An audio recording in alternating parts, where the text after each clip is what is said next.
Telangana CM Revanth Reddy మాజీ మంత్రి హరీష్ రావు మధ్య మాటల యుద్ధం జరుగుతోంది.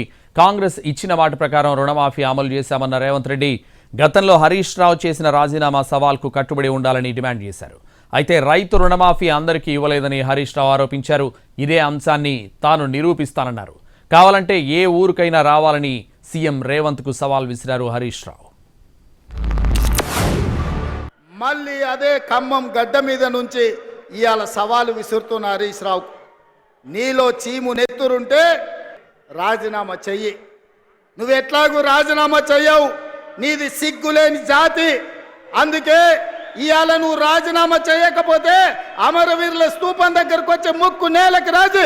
మాట తప్పని పార్టీ కాంగ్రెస్ పార్టీ రుణమాఫీ చేసింది.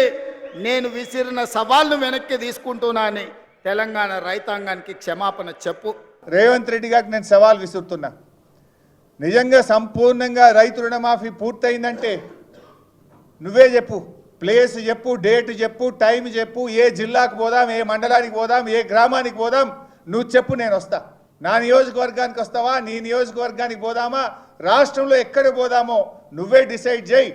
అక్కడనే పోయి ఆ ఊర్లో రైతులను అడుగుదాం, కుల్లా రుణమాఫీ అయిందో కాలేదో తేల్చేద్దాం. ఊకే నువ్వు నోరున్నది కదా, మైక్ ఉన్నది కదా అని నోటికొచ్చినట్టు మాట్లాడితే రుణమాఫీ కాదు.